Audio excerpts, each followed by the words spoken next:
Muy buenas noches, hermanas, hermanos todos, seguidores de la transmisión.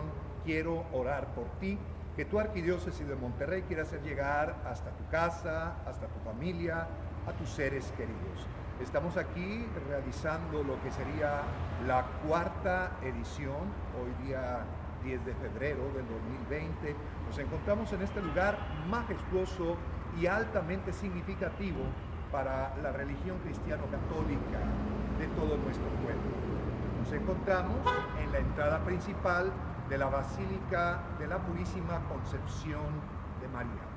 Un lugar muy bello, lleno de anécdotas, lleno de recuerdos y sobre todo de emociones espirituales que conmueven y que mueven las conciencias para acercarse a Dios nuestro Señor. Pues sí, hoy queremos nuevamente realizar lo que el título de nuestra programación. Queremos pedir por todas las necesidades habidas y por haber en el mundo, en la sociedad, pero también queremos escuchar tus peticiones. Ojalá y que te puedas ir comunicando desde ya a través del YouTube, que nos puedas ir mandando tus comentarios, tus dudas, tus mensajes y pues nosotros en la medida de lo posible, con mucho amor y con mucha fe y también con toda la sencillez del mundo, intentaremos dar la mejor respuesta posible a esa tu petición. Pero claro, si vamos a hacer oración, tenemos que invocar a la Madre Santísima, a la Virgen María, porque pues es ella la principal intercesora para ganarnos de parte de Dios la bendición y las gracias que todos nosotros ocupamos. La Virgen María, un personaje del cual Dios habla de alguna manera ya desde el libro del Génesis, pero en el último libro de la Biblia también aparece ella en el capítulo 12 del Apocalipsis. La mujer del Génesis y del Apocalipsis, la llena de gracia, la que jaritomene, como dirá el Evangelio de San Lucas. Y pues bien, entonces para llamar a la Madre Santísima de Dios, vamos a entonar un cántico o vamos a escuchar la entonación de ese cántico a través del cual vamos a recordarla a ella y pedir a Dios nuestro Señor que su bendición llegue a nuestros corazones.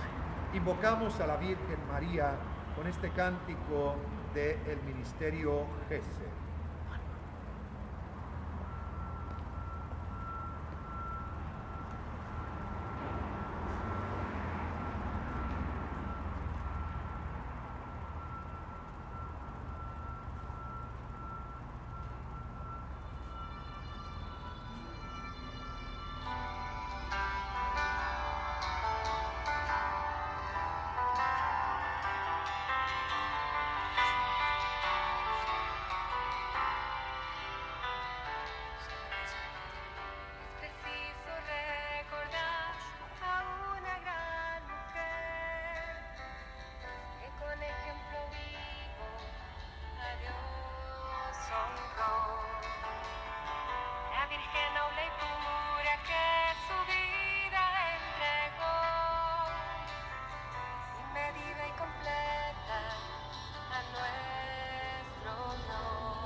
Amigas, amigos, estamos entrando de lleno al primer bloque de nuestra edición número 4. Como siempre usted recordará, retomamos el Evangelio del domingo anterior y desde él pues retomamos los hilos de la reflexión, de la meditación de la Iglesia para poder hacer ese contacto que todos anhelamos, la oración, el diálogo con el Todopoderoso.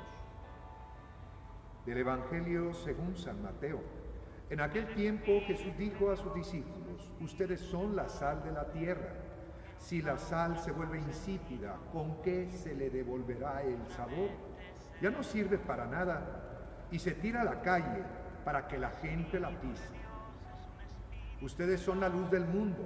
No se puede ocultar una ciudad construida en lo alto de un monte.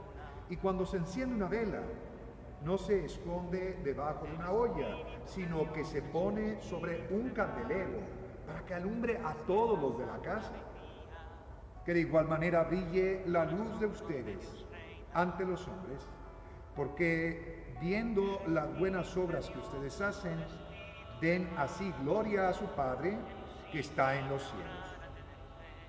Hermanas, hermanos, esta es palabra del Señor.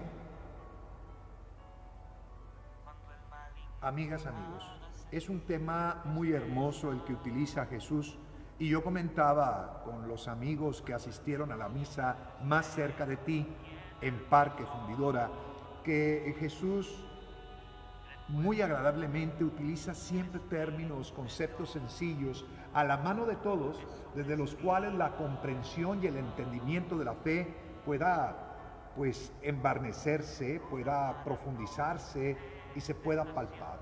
No sería la primera ocasión en que Jesús habla así, repito, con esa humildad, con esa sencillez. En algún otro momento dice que una semillita de mostaza es suficiente para que Dios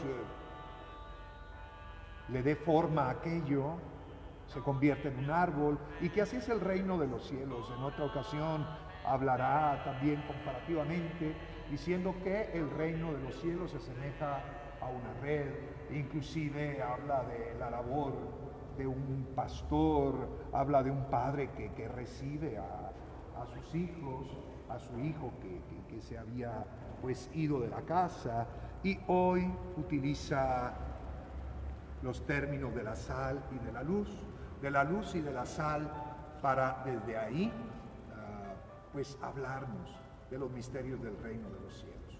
O sea, la sal. ¿Quién no ha hecho contacto alguna vez con la sal? Y para entonces discernir qué es lo que quería Jesús de sus seguidores, le dice: ustedes son sal, ustedes son luz.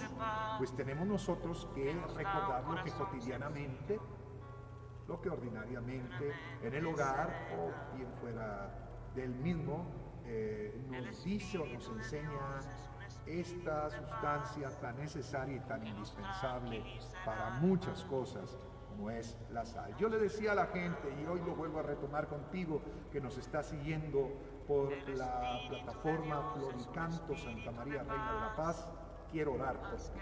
Hoy lo retomo. Yo les decía a ellos: ¿a qué te sabe la comida si a la comida no le ponemos un poco de sal? De repente, si usas el salero y le haces así, lo espolvoreas, ¿a qué te sabe? Pues no nos sabe. Es insípida, respondía la gente. Aquel platillo no se puede gustar igual. Y yo creo que es semejante esto como cuando hemos estado alguna vez enfermos de la garganta o alguna gripe muy fuerte, inclusive algún mal estomacal, donde, como decimos, no me sale la comida. Es muy difícil. Bueno, con este comparativo de que la sal es indispensable para gustar, para saborear y darnos cuenta de este que es uno de los sentidos que Dios nos ha dado en la naturaleza humana, el sentido del gusto. Entonces, desde esta comparativa decimos nosotros, tenemos que comportarnos como sal si somos seguidores de Jesús, y entonces llevar el sabor del Evangelio, el sabor de la misericordia, el sabor del amor a todos nuestros hermanos, de forma que donde ustedes y yo andemos, mis amigos, a lo mejor pues bajo el techo de nuestra propia casa, ahí en el trabajo, en la escuela, en la calle, cuando vamos conduciendo, manejando, donde estemos, aquí, en nuestros templos, en nuestras parroquias, que la gente experimente el sabor de Jesús. Que por tu manera de hablar, de ser, de comportarte, de reaccionar, todos puedan gustar la esencia de la fe. Y les comentaba también, hermanos, que qué bonito sería que al juntarte con otra persona, a través de él o de ella, tú puedas tener esa experiencia intensa de tal forma que se diga, oye, me la paso muy bien cuando estoy con esta persona, yo puedo gustar, yo puedo sentir la presencia de Dios. Esta es una característica de la sal, un atributo de la sal, pues que brota así inmediatamente. Pero este mismo atributo de el dar sabor nos habla también de la humildad que tiene la sal. Porque si mamá o alguna persona que queremos mucho, a lo mejor es tu esposa, a lo mejor es tu hija, alguien cercano, te prepara un platillo sabroso, delicioso, jamás vas a decir, una vez que has comido de aquel platillo, qué sabrosa estuvo la sal. ¿O si lo dices? No, no lo decimos, ¿verdad? Y sin embargo, aunque el platillo fue muy delicioso, qué importante fue la sal para poder gustar aquello que nos comimos. En otras palabras, la sal es humilde. ¿Queremos ser seguidores del Maestro de Nazaret, de Jesucristo? Tenemos que ser como la sal. Tenemos que ser humildes, discretos, no esperar necesariamente que alguien nos dé reconocimiento, un aplauso, pleitesía. Eso no sería comportarnos como la sal. Pero hay más atributos o características que nosotros pudiéramos descubrir en ella. La sal, entre otras, cuando tenemos, por ejemplo, una pequeña herida cortadita entre las yemas de nuestros dedos y pasamos, bueno, estamos platicando en la mesa de casa, ¿verdad? La mano ahí en la cocina, de repente hay un granito de sal y haces así. ¿Qué pasó? Pues nada, que te ardió la sal. Y esta misma característica de la sal tendríamos que tener si estamos intentando seguir a Cristo Jesús. Jesús, el mensaje de Él, vino, como diríamos en términos actuales, a sacarle el tapete a muchos, vino a arder, vino a calar. Y entonces, por nuestro testimonio, por nuestra manera de ser, por nuestra manera de vivir la fe y el Evangelio, entonces estamos llamados a marcar la pauta. No se trata de ser, como platicaba con un buen amigo, no se trata de ser contreras nada más porque sí, sino que viviendo, hermana, hermano, que nos estás escuchando y siguiendo a través de la plataforma digital, la vida que nos propone Cristo Jesús, entonces que aquel que vive en el vicio, que aquel que vive en la corrupción, que aquel que vive prendido del pecado, sienta que tu testimonio arde, cala, se siente incómoda, se siente incómodo, pero para bien, para regresar a Dios nuestro Señor, porque Dios definitivamente a nadie condena, a nadie enjuicia, al menos no en este tiempo, no en esta vida. Aquí tenemos la oportunidad de retornar a Él. Más adelante en el siguiente bloque hablaremos un poquito de un tema particular, adelantando un par de segundos, pues decirles, estaremos hablando acerca de las postrimerías, como llama la teología, la eclesiología, el cielo y el infierno. Pero bueno, estábamos en la sal, que aún no terminamos de mencionar sus características, entre otras, las personas de pueblo. ¿Cómo hacían para conservar la carne y estos alimentos que rápidamente ante el cambio de temperatura y más aún cuando la temperatura sube, pueden echarse a perder? Salaban aquellos alimentos, es decir, la sal preserva y conserva. ¿Cuántas cosas tendríamos que preservar y conservar si somos seguidores de Jesús? Así como la sal preserva el alimento. Por ejemplo, usted tiene hijos, cuídelos, hermano. Preserve la inocencia, el tesoro de la pureza primigenia con la cual Dios los envió a este mundo.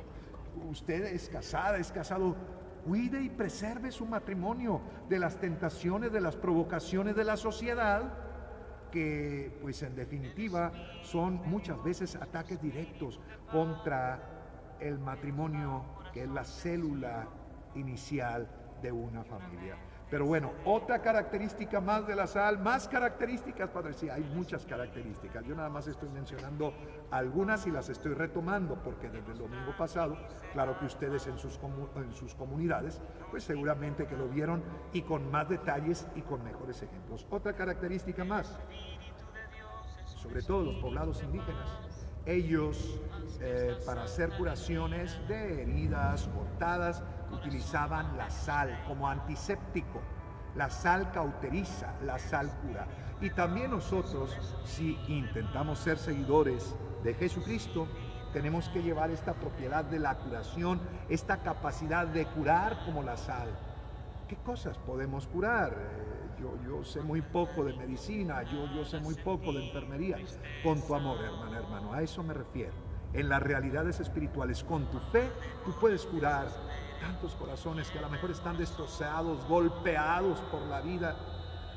No lo sé, me pongo a pensar que posiblemente bajo el techo de nuestras propias casas pudiera haber gente deprimida, gente con trastornos de ansiedad, gente que se siente sola, que llora porque ha perdido un ser querido, y a lo mejor es tu abrazo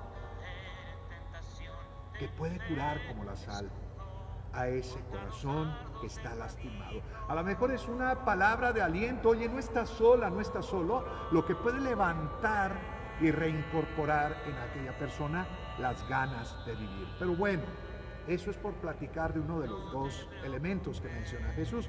Jesucristo también habló de la luz. Ustedes son la luz del mundo. Y les comentaba yo a mis hermanas, hermanos que estuvieron ahí en la grúa Portal, el Parque Fundidora, en la misa más cerca de ti, yo les decía, imagínense, hermanas, hermanos, manejar en carretera, que sea de noche, que esté nublado, o sea, no hay luz de luna, pero que también tus luminarias propias de tu automóvil, de tu coche, se descompusieron. Yo creo que sería terrible, ¿no? Y por prudencia mejor nos ahorillamos y tratamos de rehacer la luz para seguir adelante, para seguir avanzando. Entonces la luz es indispensable para muchos renglones en la vida porque ella nos comunica seguridad, tranquilidad, sabemos dónde sí y dónde no. Y espanta nuestros temores. Miren, yo les platico una anécdota. Ya hace muchos años, yo toda mi infancia la pasé en San Nicolás de los Garza, Nuevo León, y recuerdo que en la colonia donde yo viví estos primeros años, por razones varias ahí en el municipio, construían, reparaban, destruían, y otra vez a lo que voy es que continuamente habían apagones. Y a veces esos apagones eran cuando yo menos me lo esperaba, por decir, estaba solo en mi recámara, se iba la luz y ya de repente estaba viendo algún monstruo, una figura así fea, volvía a la luz y nada, era un abanico que tenía cobijas y ropas encima. Qué agradable es la luz que nos hace ver en la claridad lo que son las cosas, y entonces extingue y desecha nuestros temores. Pero bueno, la luz, decía la primera lectura de la liturgia del domingo pasado, tomada del libro del profeta Isaías, es equiparable a las buenas obras. Tú haces el bien a tu hermano con parte de tu pan, con parte de tu vestido, das techo al que no tiene dónde vivir. Eso es como la luz. Dice la palabra a través del profeta Isaías, tu luz brillará como el mediodía si somos capaces de hacer eso. Si somos capaces de compartir y de ayudar de este modo, de esta manera. Pero bien, hermanas, hermanos, está acabando el primer segmento. Entonces, vamos a escuchar otro tema precisamente referente a esta característica que nos pide Jesús a ustedes y a mí si queremos ser seguidores de Él. Nos pide ser como la luz. Ustedes son sal, ustedes son luz. Pero mi amiga, mi amigo, cada uno de nosotros tenemos la última palabra. Podría venir aquí el mismísimo Papa Francisco, y si nosotros nos bloqueamos, aunque el mensaje sea hermoso y poderoso, no va a suceder nada. Solamente el humilde, el que se deja transformar y moldear por la palabra de Dios, es el que puede experimentar del amor de Dios. Vamos a escuchar este tema musical que creo que nos va a hacer entrar en sintonía con lo que estábamos reflexionando. Ustedes son la luz del mundo.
Hermanas, hermanos, nos encontramos en este segundo bloque comentando en un lugar muy sagrado de la Basílica y Parroquia de la Purísima Concepción.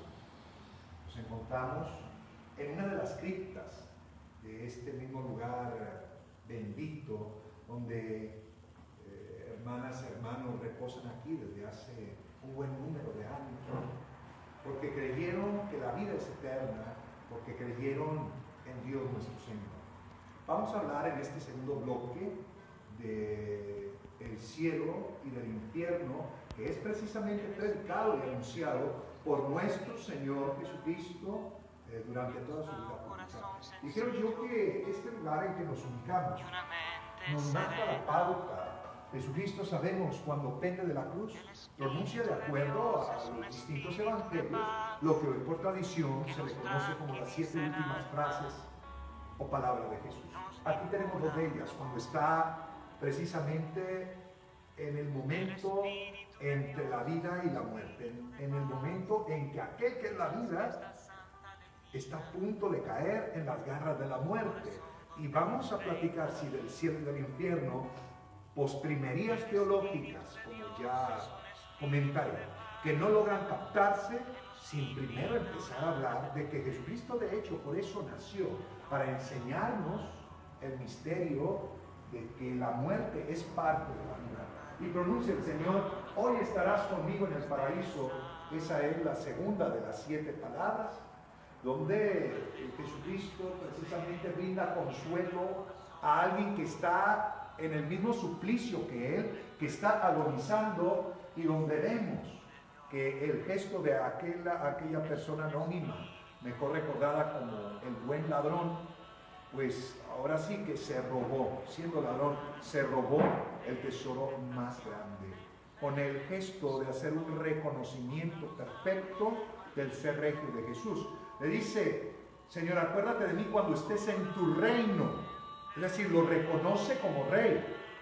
Pero aquí a mi derecha tenemos la última de las 7 frases o palabras de Jesús: Padre, en tus manos encomiendo mi espíritu. Jesús, durante toda su vida, primero piensa en los demás antes que en sí mismo.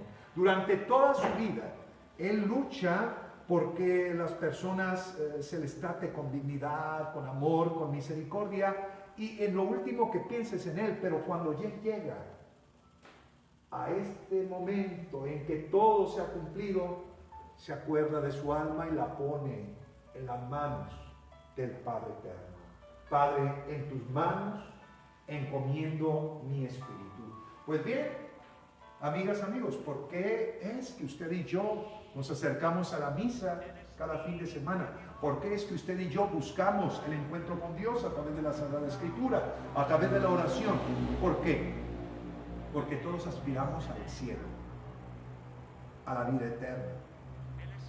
Porque creemos que la vida no se limita a nuestras verdades, a nuestras situaciones meramente temporales, meramente cronológicas. Por eso, nuevamente, así como la semana pasada, quise apoyarme en el Catecismo de la Iglesia Católica, que pues es un maravilloso compendio de las verdades de nuestra fe. En el número 1024, dice lo siguiente.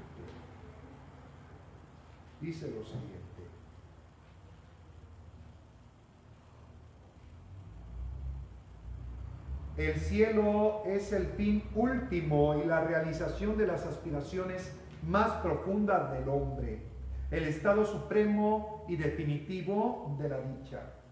Hermana, hermano, esta es una definición, conceptualización muy valiosa.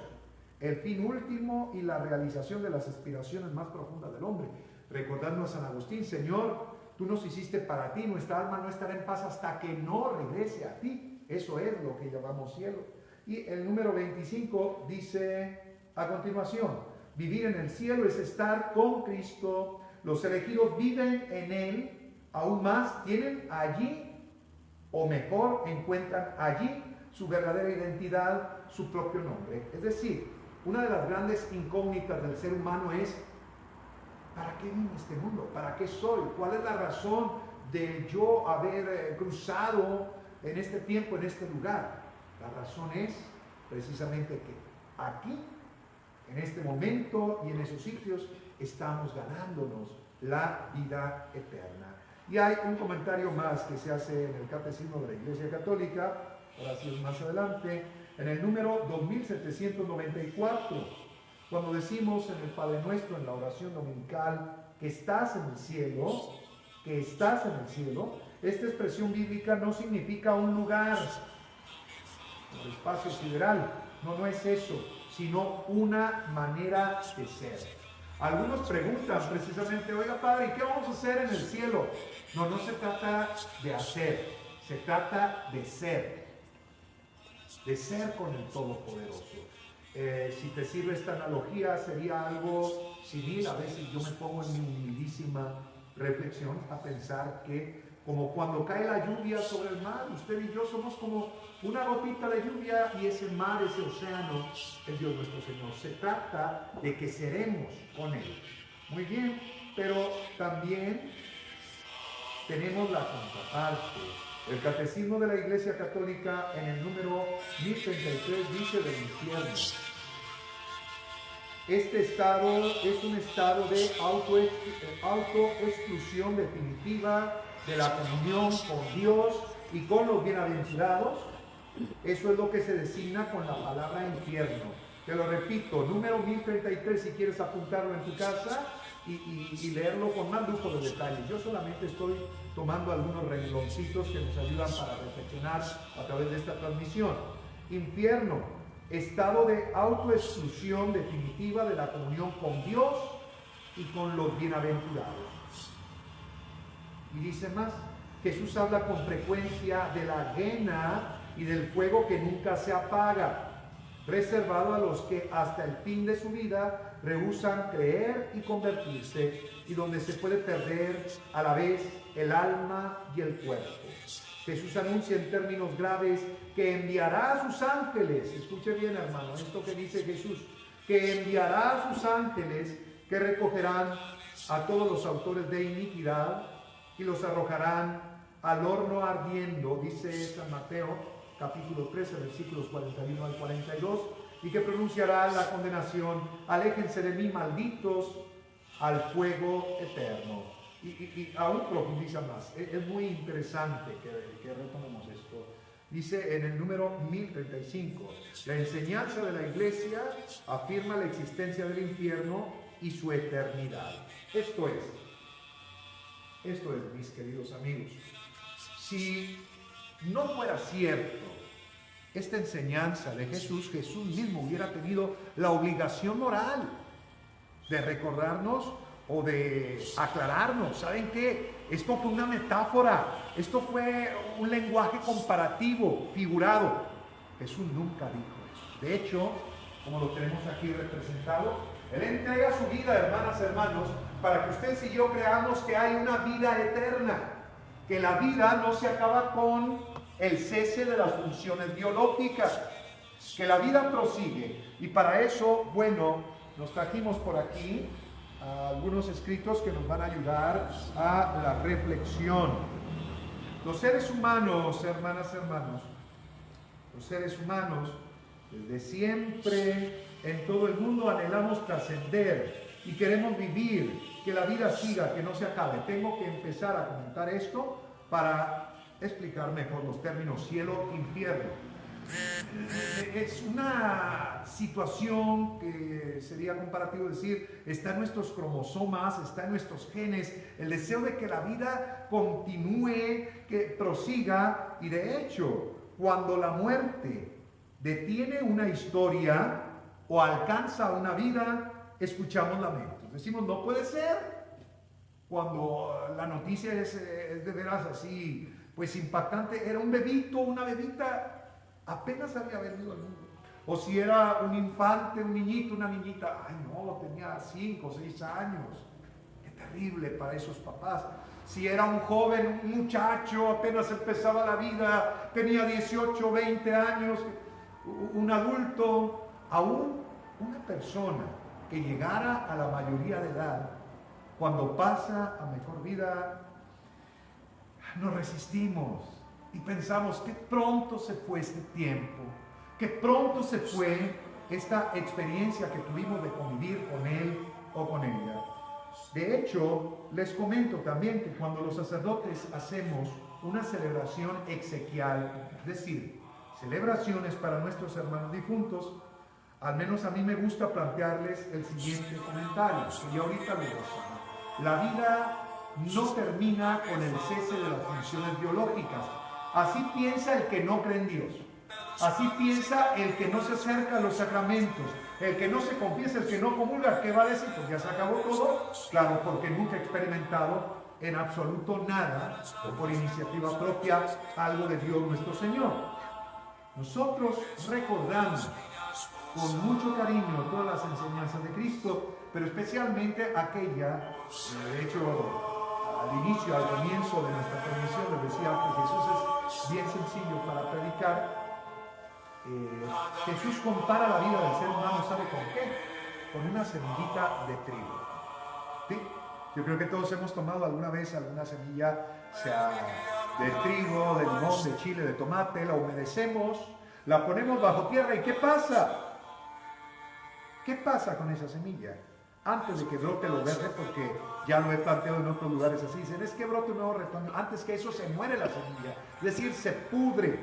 Y una vez que se pudre y se revienta, brota la nueva vida.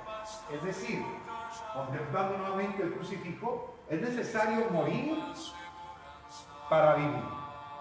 Jesús dice, si el grano de trigo no muere, queda vacío, solamente si muere es como da fruto. Es decir, hermanas y hermanos, es necesario ese cese de las funciones biológicas para que la realidad interior que llamamos alma, espíritu, pueda entonces proyectarse y desarrollarse de la mejor manera posible ante Dios nuestro Señor. Muy bien, tendríamos que expresarlo de esta forma. Si existe la sed es porque hay agua.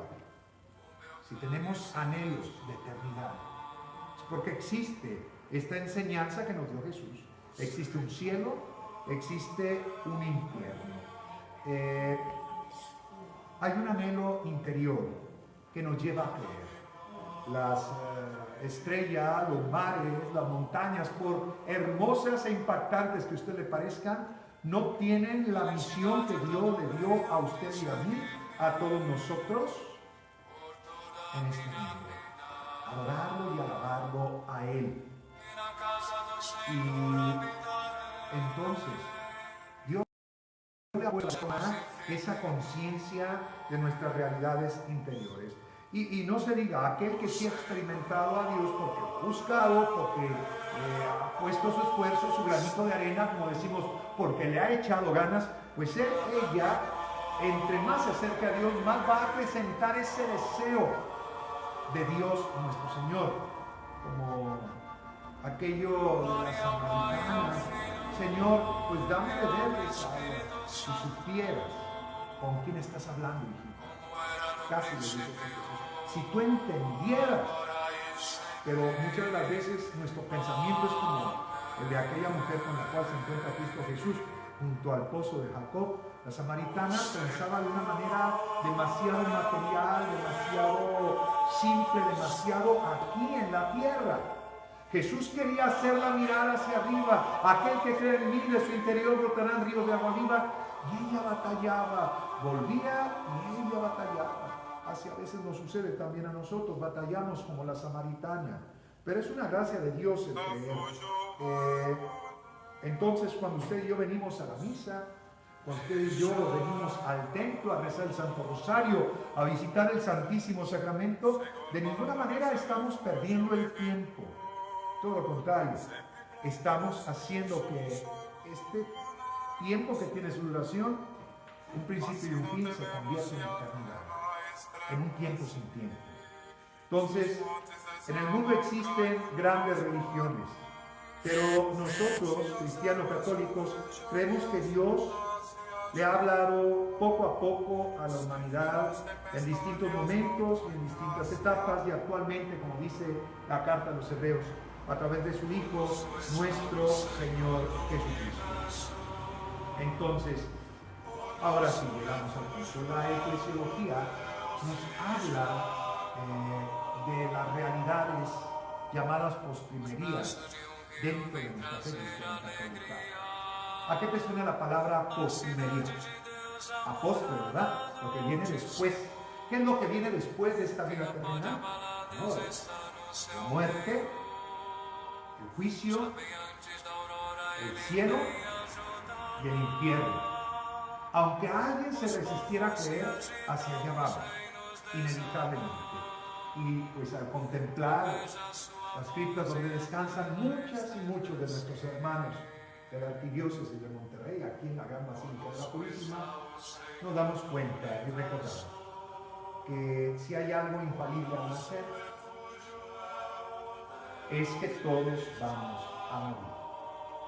Pero la fe nos enseña que entre el nacer y el morir tiene que haber algo.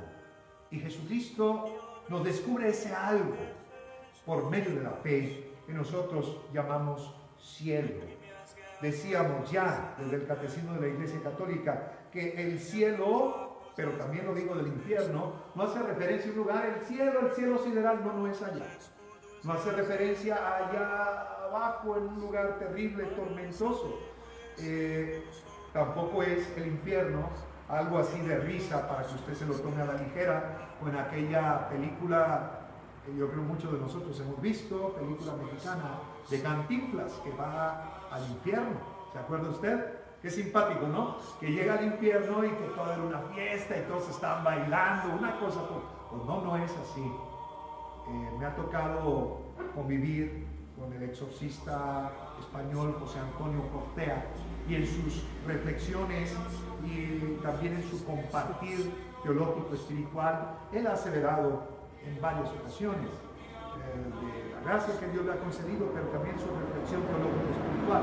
El infierno no es un lugar donde haya compañía, no es un lugar donde usted y yo, como aquí lo hacemos ordinariamente, pudiésemos estar platicando, comunicando. Es la soledad absoluta para siempre, por los siglos de los siglos. Decía San Agustín: Señor, nos hiciste para ti, nuestra alma no estará en paz hasta que no regrese a ti. O sea, la felicidad solo con Dios. Imagínate estar sin Dios una eternidad. No hemos cumplido usted y yo siquiera 100 años y ya se nos hace mucho lo que tenemos. Imagínate estar una eternidad sin Dios. Eso sería lo más terrible que a alguien le pudiera pasar. Los profetas en el Antiguo Testamento y también el apóstol San Pablo habrá de retomar la idea acerca del cielo. Dice que el cielo es lo que ni el ojo vio ni el oído oyó. ¿Qué es eso?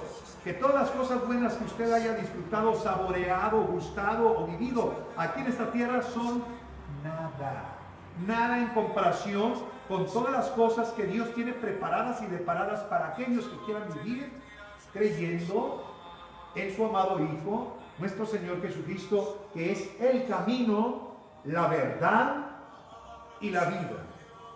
Muy bien, entonces yo simplemente hago un comentario más acerca de dos formas o maneras de ver el infierno.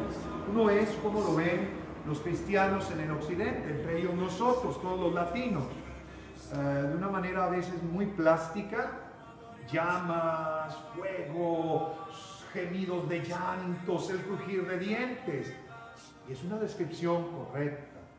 Pero nuestros hermanos cristianos de Oriente, los cristianos ortodoxos sobre todo, lo ven muchas veces de la forma que ya insinuábamos. Es la ausencia de Dios, el vacío, la oscuridad total. ¿Qué peor infierno que estar sin aquel que nos puede proporcionar vida y felicidad en plenitud? Lo que pasa es que en este tiempo de tránsito, que es la vida terrena, amigas, amigos, es como si hubiésemos aventado una moneda al aire y cada segundo, cada instante de nuestra vida, con nuestras decisiones, a través del libre albedrío, en cada monosílabo que usted y yo pronunciamos sí o no, estamos decidiendo o cielo o infierno. Miren, dicen algunas citas bíblicas. Trajimos la Sagrada Escritura para, desde ella y con ella, tener un fundamento firmísimo y contundente. Porque todos los que somos cristianos y somos cristianos coincidimos en la Sagrada Escritura como la columna vertebral de toda nuestra fe, de toda nuestra creencia. Libro del profeta Daniel, si lo quieres ver en tu casa y detenidamente. Libro del profeta Daniel, capítulo 12, versículos 2 y siguientes.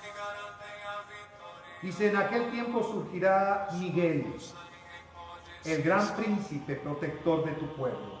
Será un tiempo de angustia, como no hubo otro desde que existen las naciones. Cuando llegue ese momento, todos los hijos de tu pueblo que estén inscritos en el libro se salvarán.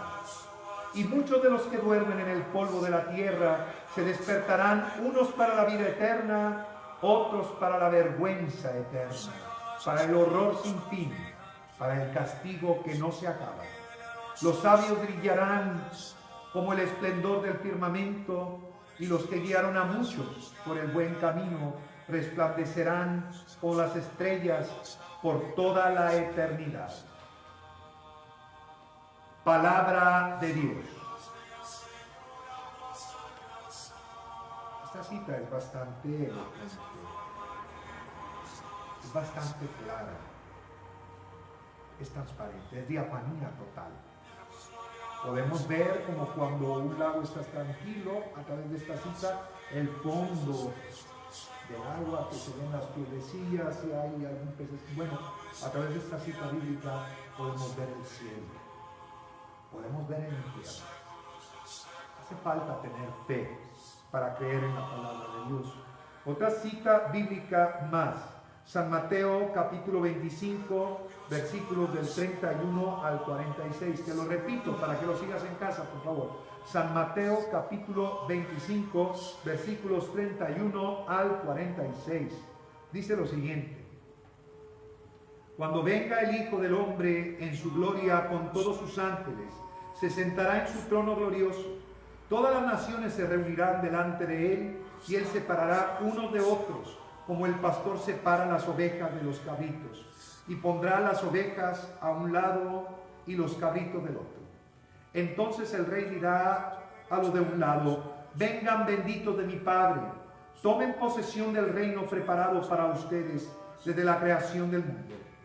Porque tuve hambre y me dieron de comer, tuve sed y me dieron de beber, era un extraño y me hospedaron, estaba desnudo y me vistieron, enfermo y me visitaron. Entonces le responderán los justos: Señor, ¿cuándo te vimos hambriento y te alimentamos sediento, o te dimos de beber? ¿Cuándo te vimos enfermo o en la cárcel y fuimos a verte? Y el Rey, que es Dios nuestro Señor, le responderá: les aseguro que cuando lo hicieron con uno de estos mis hermanos más pequeños, conmigo lo hicieron. ¿Escuchamos bien? Les aseguro que cuando lo hicieron con uno de estos mis hermanos más pequeños, conmigo lo hicieron. Dios se identifica con todos los que te rodean, y especialmente con los más vulnerables y sensibles. Después dirá a los del otro lado: apártense de mí, malditos, vayan al fuego que no se apaga, preparado para el diablo y sus ángeles. Porque tuve hambre y no me dieron de comer, tuve sed y no me dieron de beber, fui un extraño y no me hospedaron, estaba desnudo y no me vistieron, enfermo en la cárcel y no me visitaron. Entonces responderán también estos, diciendo: y Señor, ¿cuándo te vimos necesitado y no te socorrimos? Y él les responderá: les aseguro que cuando dejaron de hacerlo con uno de estos hermanos más pequeños, lo dejaron de hacer conmigo, dice el Señor. Y luego agrega: e irán estos al castigo eterno y los justos a la vida eterna. Yo no creo que Jesús haya jugado con estos planes. Jesús habló con toda verdad para todas las generaciones habidas y por haber de los creyentes, lo cual nos incluye a todos nosotros.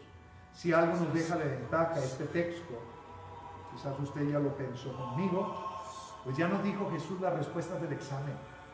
Y yo creo que no hay examen más fácil que cuando ya te dijeron las respuestas. O sea, no ir al cielo entonces sería como que alguien muy necio, muy obstinado, alguien que de veras no ha comprendido lo que es la vida. Y por último, quiero hacer remembranza también de la cita del libro del Apocalipsis, capítulo 21, versículos del 1 al 3 y del 8 al 9. Te lo repito, Apocalipsis 21, versículos del 1 al 3 y del 8 al 9. Dice San Juan, que es el autor de esta bella pieza con la cual se cierra el libro de las Sagradas Escrituras. Dice: y vi un cielo nuevo y una tierra nueva. Habían desaparecido el primer cielo y la primera tierra, y el mar ya no existía. Vi también bajar del cielo, enviada por Dios, a la ciudad santa, la nueva Jerusalén. En cuanto a los cobardes, los incrédulos, los depravados, los criminales, los lujuriosos, los hechiceros, los idólatras y todos los embusteros, están destinados al agua ardiente de fuego y azufre, que es la segunda muerte. Palabra de Dios. Te alabamos, Señor. Dios no manda a nadie al infierno. Dios no obliga a nadie a ir al cielo. Nos advierte con toda claridad a todos. Queda de usted y de mí qué camino queremos ir construyendo. Yo creo que con la salvación que vino a ganarnos Jesús, sobre todo a través del momento de su crucifixión y resurrección, yo pienso que va a ser muy difícil que alguien se condene. Sería la tragedia, y con letras mayúsculas, que alguien se encerrara, se obstinara, como ahorita les decía, en no querer aceptar el camino de la salvación que Cristo Jesús nos ha dejado a todos nosotros. Desde ya podemos construirnos un cielo o un infierno. Por ello queremos guiar a las nuevas generaciones, empezando por los pequeños de familia, a que vivan los sacramentos, las enseñanzas completas de Cristo Jesús. Nosotros, cristianos católicos, tenemos que decirlo, somos los primeros cristianos, históricamente hablando. Es un poquito triste cuando de repente, comentando y platicando por ahí, el católico o la católica se siente menos porque escucha que otros dicen: es que yo soy cristiana, yo soy cristiano. Nosotros somos los primeros cristianos. Déjame decirte que entonces estamos llamados a darles